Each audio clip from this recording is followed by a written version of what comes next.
Assalamualaikum warahmatullahi wabarakatuh. Beruntung masih ada kesempatan untuk berjumpa lagi dengan kalian. Selamat datang di Teror Kegelapan. Ini bukan sekadar cerita. Ini adalah peringatan. Kau akan masuk ke dalam kegelapan yang tak pernah kau bayangkan. Namun sebelum itu tekan tombol subscribe, beri tanda like dan aktifkan lonceng notifikasi. Ingat, hanya dengan begitu kau bisa tetap bertahan. Agar tidak ketinggalan setiap teror berikutnya, bersiaplah, karena rasa takutmu baru saja dimulai. Matahari sudah lama condong ke barat, meninggalkan semburat jingga yang sebentar lagi akan ditelan kegelapan. Di sebuah desa yang tenang, Bu Kusmini melangkah gontai, peluh membasahi pelipisnya. Gendongan jamu yang melilit punggungnya terasa semakin berat, bukan karena isinya, melainkan karena beban harapan yang tak kunjung terwujud. Dagangan jamunya lagi-lagi tak habis. Botol-botol kaca yang tadinya penuh kini masih terisi separuh, bahkan ada yang utuh tak tersentuh. Aroma rempah dan gula merah yang biasanya menguar harum kini terasa hambar, bercampur dengan aroma kecut sisa jamu yang tak laku. Setiap hari adalah perjuangan yang sama. Berangkat subuh, berharap pembeli akan memadati lapaknya. Namun, kenyataan pahit selalu menyambutnya. Rumahnya yang kecil dan sederhana terasa semakin sunyi. Sejak suaminya meninggal dunia bertahun-tahun lalu, dan anak tunggalnya merantau ke kota besar mencari penghidupan, Bu Kusmini hidup dalam kesendirian yang mencekam. Uang simpanan semakin menipis, dan harga kebutuhan pokok terus merangkak naik. Dapur seringkali hanya mengepul seadanya. Pikiran Bu Kusmini melayang pada Bu Lastri, tetangganya. Dulu, Bu Lastri juga sama-sama susah, bahkan lebih. Rumahnya reot, anak-anaknya sering terlihat lusuh. Tapi sekarang, Bu Lastri mendadak kaya.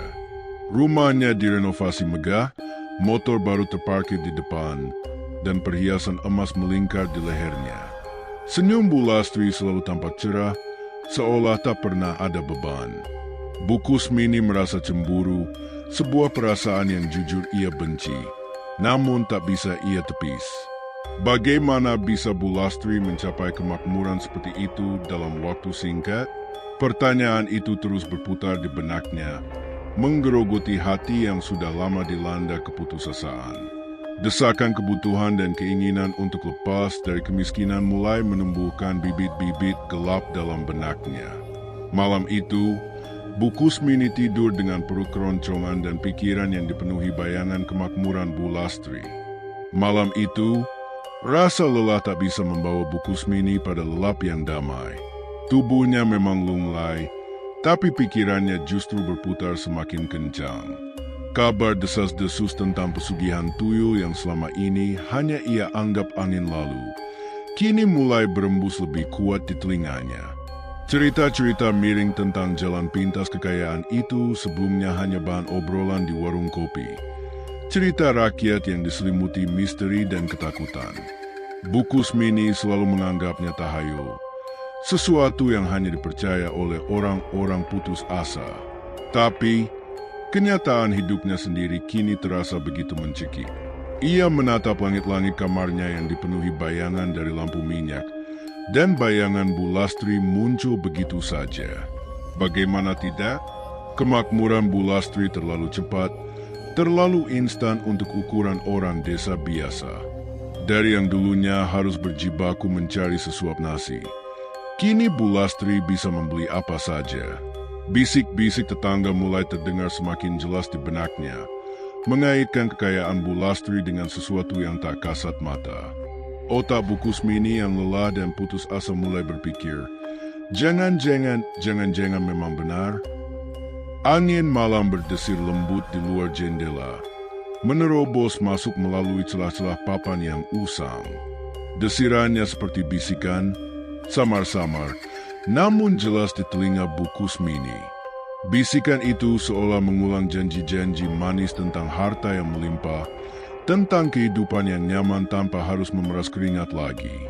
Setiap hembusan angin terasa seperti dorongan, membawanya semakin dekat pada jurang keputusan yang berbahaya. Dalam kegelapan yang pekat, sebuah nama tiba-tiba terlintas di benaknya. Mbah Joyo. Dukun tua itu, yang tinggal di pelosok desa yang hampir tak terjamah, dikenal memiliki kekuatan tak biasa. Banyak yang percaya, Mbah Joyo adalah kunci menuju keberuntungan instan, walau dengan konsekuensi yang tak banyak diketahui orang. Nama itu, yang tadinya hanya sekadar dongeng, kini terasa begitu nyata dan menarik. Rasa takut bercampur dengan harapan menciptakan gelora aneh di dada Bu Kusmini. Ia tahu jika ia mendatangi Mbah Joyo, tidak ada jalan kembali. Namun, desakan hidup jauh lebih kuat daripada rasa takutnya. Malam itu, Bu Kusmini akhirnya menyerah pada bisikan angin dan godaan kekayaan. Dengan jantung berdegup tak karuan, Bu Kusmini melangkahkan kakinya menuju pelosok desa, tempat gubuk reot Mbah Joyo berdiri tersembunyi di balik rimbunan pohon beringin tua. Aroma kemenyan dan bunga melati yang menyengat langsung menyambutnya begitu ia mendekat. Dari dalam, terdengar suara Mbah Joyo yang serak, seolah sudah tahu kedatangannya. "Masuk, nak," panggilnya tanpa basa-basi. Bu Kusmini memberanikan diri. Di dalam gubuk, Mbah Joyo duduk bersila di depan sebuah meja kecil yang dipenuhi benda-benda aneh. Keris tua, sesajen bunga 7 rupa, dan mangkuk-mangkuk berisi cairan tak dikenal. Mata Mbah Joyo menatapnya tajam, menusuk hingga ke ulu hati. Bu Kusmini menunduk, tak sanggup membalas tatapan itu. "Apa yang membawamu kemari, Kusmini?" tanya Mbah Joyo, suaranya pelan namun berat. Bu Kusmini tergagap, berusaha merangkai kata. Saya sudah tidak sanggup lagi. Mbah, hidup saya susah sekali. Jamu saya tidak laku. Saya hanya ingin kekayaan, kan?" potong Mbah Joyo, senyum tipis rukir di bibirnya yang keriput. "Kau ingin seperti Lastri, tetanggamu itu?" Ucapan Mbah Joyo membuat Bu Kusmini tersentak. Ia merasa telanjang di hadapan dukun itu. Semua rahasia dan keinginannya terbaca jelas. "Ya, Mbah, saya ingin dagangan saya laris, hidup saya berkecukupan." Mbah Joyo mengangguk pelan. "Pesugihan tuyul itu ada. Tapi ingat, setiap perjanjian ada harganya. Bukan hanya sesajen darah ayam hitam setiap Jumat Kliwon. Dan satu lagi, jangan pernah mencukur rambut tuyulnya. Itu pantangannya." Mbah Joyo menjelaskan ritual yang harus Bu Kusmini lakukan. Membakar kemenyan, mengucapkan mantra-mantra dalam bahasa yang tak ia pahami, dan mengoleskan darah ayam hitam ke sebuah jimat kecil. Sepanjang ritual, Bu Kusmini merasa mual dan pusing. Hawa dingin merayap di sekujur tubuhnya. Setelah semua selesai, Bu Kusmini kembali ke rumahnya dengan perasaan campur aduk. Antara lega karena telah mengambil langkah, dan ketakutan akan konsekuensi yang belum ia pahami sepenuhnya. Ia meletakkan jimat itu di sudut kamar seperti yang Mbah Joyo perintahkan. Malam itu, ia tak bisa tidur. Angin berdesir lebih kencang dari biasanya, seolah membawa sesuatu yang tak terlihat.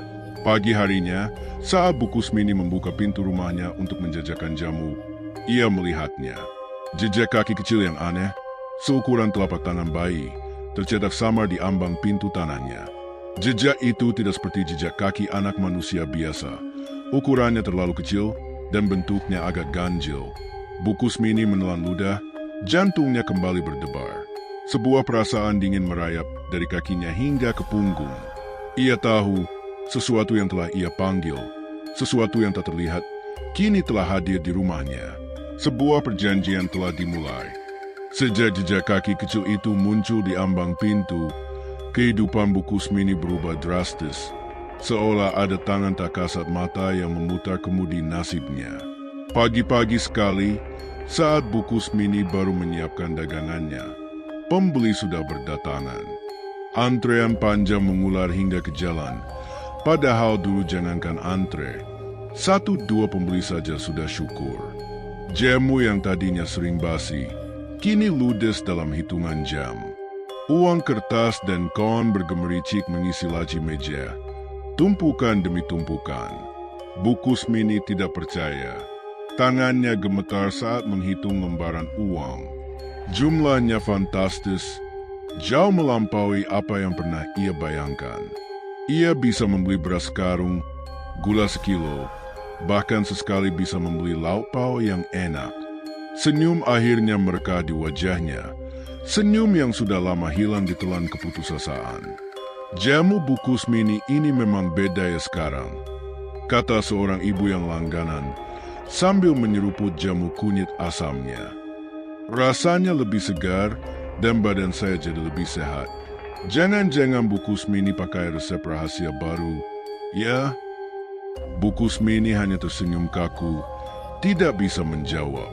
Ia hanya bisa mengangguk pelan, berusaha menyembunyikan getaran di hatinya. Mana mungkin ia menjelaskan, resep rahasia itu bukan rempah-rempah, melainkan sebuah perjanjian gelap. Kekayaan itu datang dengan cepat, seperti badai yang tiba-tiba melanda.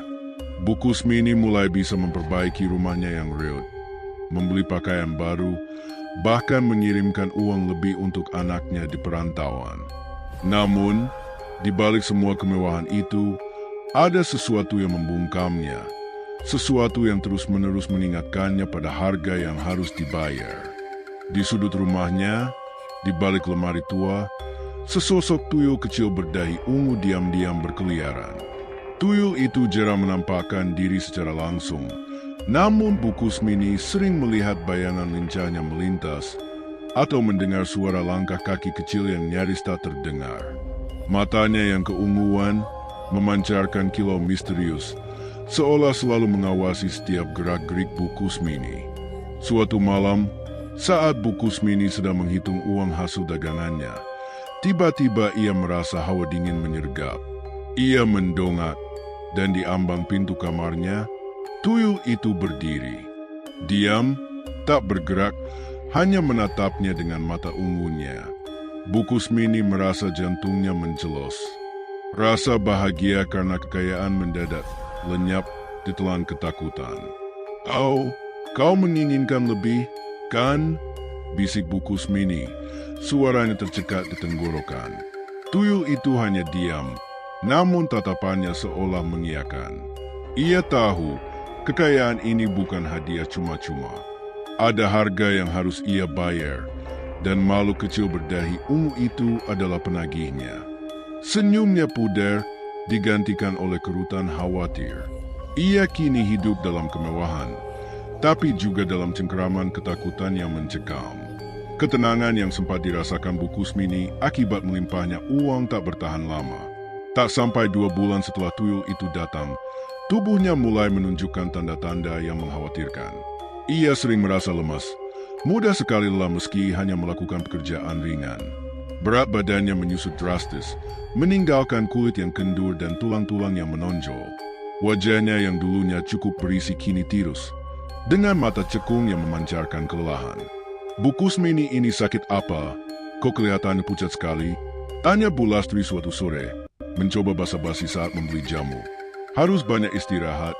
Bu, jangan terlalu capek. Bu Kusmini hanya bisa memaksakan senyum tipis. Tidak apa-apa, Bu Lastri. Mungkin cuma kecapean biasa. Ia berbohong. Ia tahu ini bukan kelelahan biasa. Ada sesuatu yang menguras habis energinya, dan ia tahu betul siapa pelakunya. Aroma amis darah mulai menjadi tamu tak diundang di rumahnya.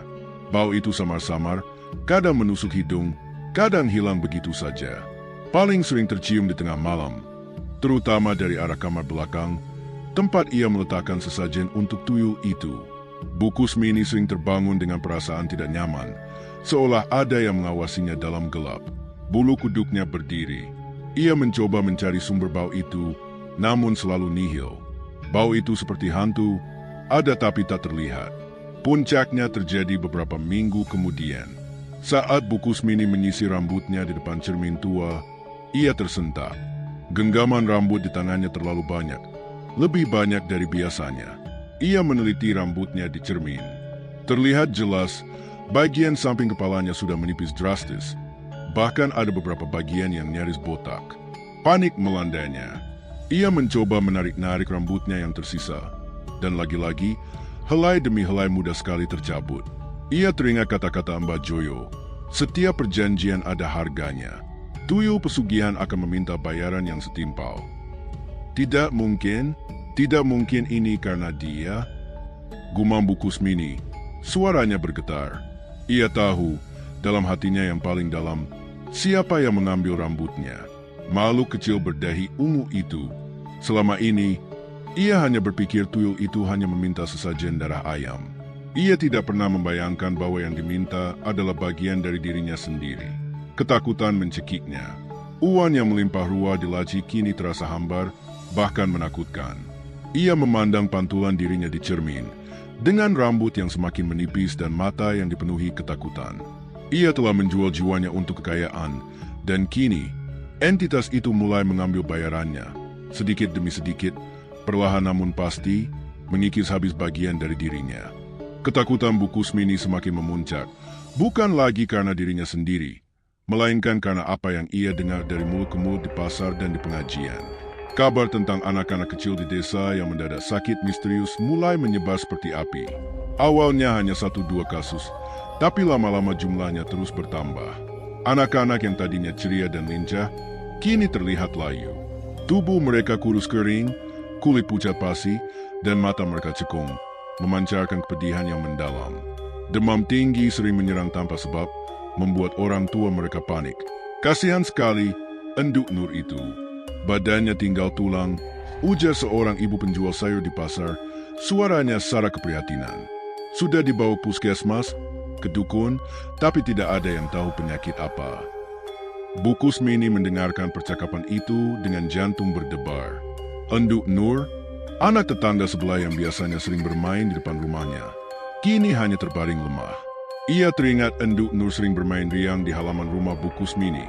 Bahkan terkadang Bu Kusmini memberinya sisa-sisa jamu yang belum basi. Kata orang-orang, ini penyakit aneh, Bu, timpal ibu lain. Seperti ada yang menguras tenaganya dari dalam.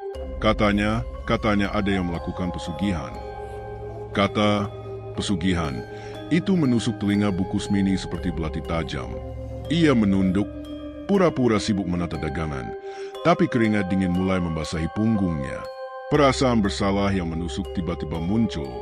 Jika rambutnya dicuri oleh tuyul itu, mungkinkah energi kehidupan anak-anak juga menjadi tumbal? Pertanyaan itu menghantamnya telak. Ia membayangkan wajah-wajah polos anak-anak itu, tawa mereka, lari mereka yang riang. Semua kini digantikan oleh tatapan kosong dan tubuh yang tak berdaya. Apakah ini semua karena dirinya? Apakah keberuntungan yang selama ini ia nikmati adalah hasil dari penderitaan anak-anak yang tak berdosa? Malam harinya, Bu Kusmini tak bisa memejamkan mata. Setiap kali ia mencoba tidur, bayangan wajah pucat Enduk Nur dan anak-anak lain menghantuinya. Ia merasa sesak, seperti ada tangan tak terlihat yang mencekiknya. Aroma amis yang semakin kuat di kamarnya seolah mengolok-olok, menjadi pengingat mengerikan akan perbuatannya.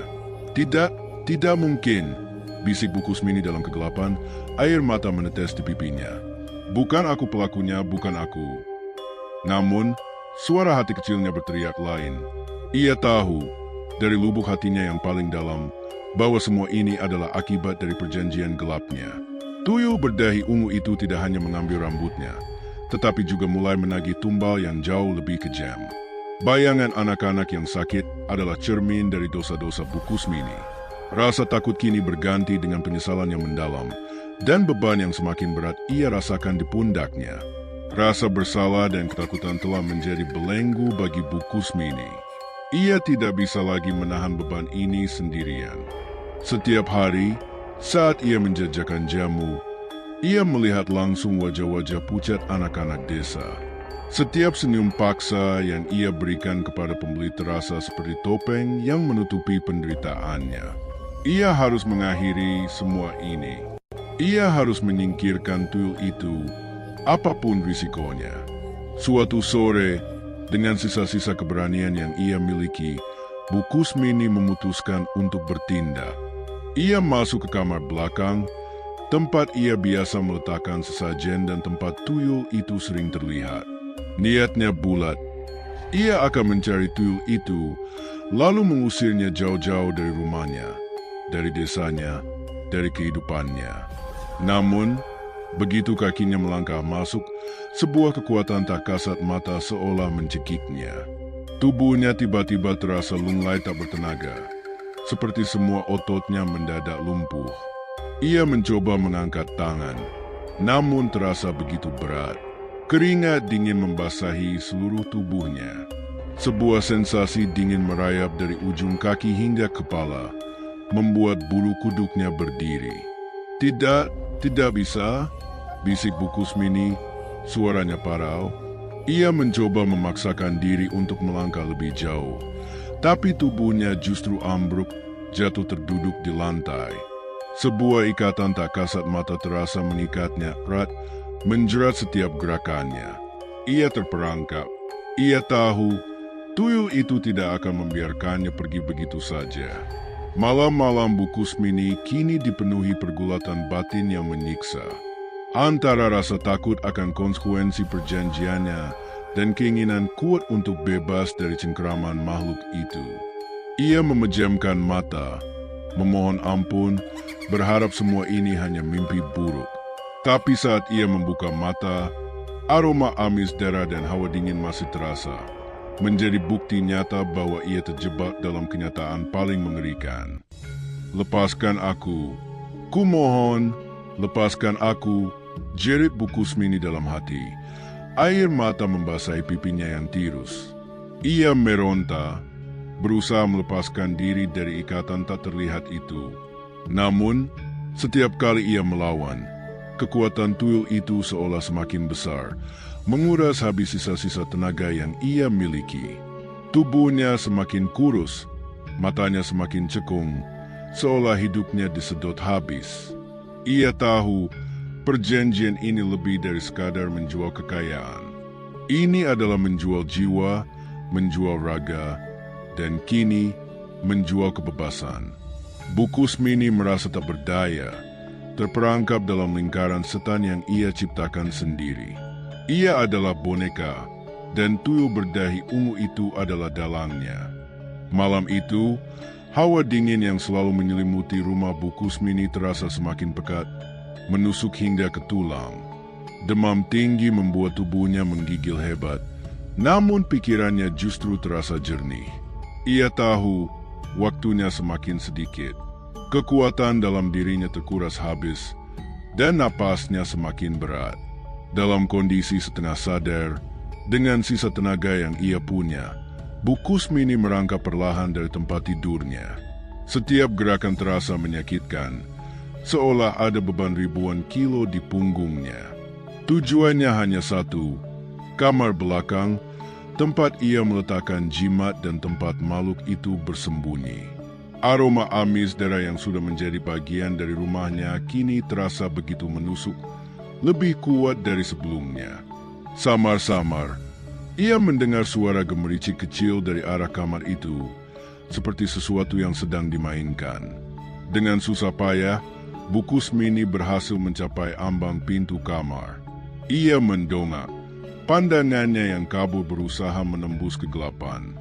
Di tengah ruangan yang remang-remang, ia melihatnya. Tuyul berdahi ungu itu sedang asyik bermain. Bukan dengan mainan, melainkan dengan gumpalan rambut tipis yang sangat ia kenali. Rambutnya sendiri, rambut yang selama ini dicuri darinya. Tuyul itu sesekali tertawa kecil, suara tawa yang melengking. Namun entah mengapa terdengar begitu dingin dan kejam di telinga Bu Kusmini. Di samping tuyul itu, tergeletak sebuah mangkuk kecil. Mangkuk yang sama persis seperti yang dulu digunakan Mbah Joyo saat ritual. Isinya bukan air putih, bukan pula kembang, melainkan cairan merah kental, memancarkan bau amis yang begitu menyengat. Bu Kusmini tahu, itu darah. Darah siapa? Darah ayam hitam sesajen? Atau darah yang lain? Tiba-tiba, tawa tuyul itu berhenti. Makhluk kecil itu menoleh, kepalanya sedikit miring. Matanya yang ungu pekat menatap lurus ke arah Bu Kusmini. Tatapan itu bukan tatapan polos bayi, melainkan tatapan yang dingin, tanpa emosi, namun mematikan. Seringai tipis terukir di bibirnya yang kecil, sebuah senyuman yang penuh arti. seolah mengejek penderitaan Bu Kusmini. Bu Kusmini merasakan hawa dingin menusuk hingga ke sumsum tulang. Tubuhnya bergetar tak terkendali. Ia ingin berteriak, ingin lari, tapi napasnya tercekat di tenggorokan. "Kau monster!" bisik Bu Kusmini. Suaranya nyaris tak terdengar. Ia ingin mengatakan lebih banyak, ingin mengutuk, tapi seluruh tenaganya terkuras habis. Pandangannya mulai kabur, tubuhnya terasa ringan, seolah melayang. Dalam detik-detik terakhirnya, yang ia lihat hanyalah tatapan ungu itu, tatapan yang membawa serta janji kematian. Matahari sudah tinggi, sinarnya menerobos masuk melalui celah-celah genting, membangunkan desa dari tidurnya. Namun, di rumah kecil Bu Kusmini, keheningan terasa begitu pekat, seolah waktu berhenti berputar.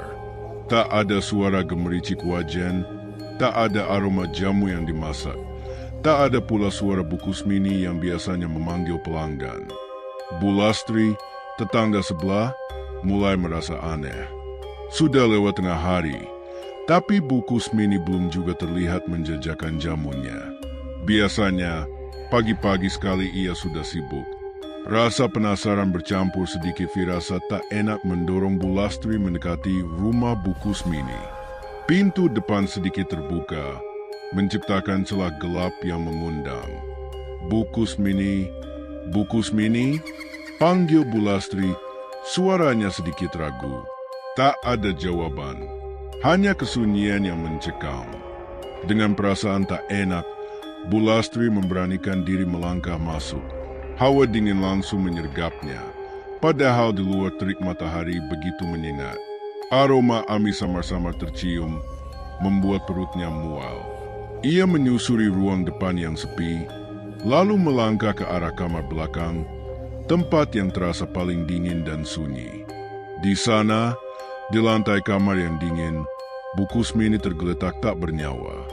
Tubuhnya begitu kurus, sangat kurus, hampir menyerupai mumi yang kering. Kulitnya pucat pasi, seperti tak ada setetes darah pun mengalir di dalamnya. Mata Bu Kusmini sedikit terbuka, menatap kosong ke langit-langit, memancarkan kengerian yang tak terlukiskan. Bu Lastri menjerit kecil, tangannya spontan menutup mulut. Kakinya lemas, hampir ambruk. Namun, pandangannya tak bisa lepas dari kepala Bu Kusmini. Seluruh rambutnya telah sirna tak bersisa. Kulit kepalanya bersih, tanpa selai pun rambut hitam yang dulu tergerai. Di samping tubuh Bu Kusmini, sebuah mangkuk kecil tergeletak kosong, kering, seolah isinya telah lama dihabiskan. "Ya Tuhan," Bu Kusmini, lirih Bu Lastri, tubuhnya gemetar hebat. Ia sangat tahu apa yang telah terjadi. Kekayaan instan yang ia lihat pada Bu Kusmini, juga pada dirinya sendiri dulu, kini menunjukkan wajah aslinya yang mengerikan. Ini bukan kematian biasa. Bu Lastri mundur perlahan, ketakutan mencengkeramnya. Ia melarikan diri dari rumah itu, meninggalkan Bu Kusmini dalam keheningan yang tersisa. Tuyul berdahi ungu itu tak pernah terlihat lagi. Seperti angin, ia datang dan pergi, meninggalkan jejak kekayaan sesaat dan tumbal yang begitu mahal harganya. Kisah Bu Kusmini menjadi peringatan bisu bagi seluruh desa tentang perjanjian gelap yang tak pernah bisa diakhiri tanpa bayaran yang setimpal. Sebuah cerita horor yang selamanya akan menghantui mereka yang tergiur jalan pintas. Terima kasih sudah menyaksikan teror malam ini. Jangan lupa matikan lampu sebelum kamu tidur. Sampai jumpa di teror berikutnya.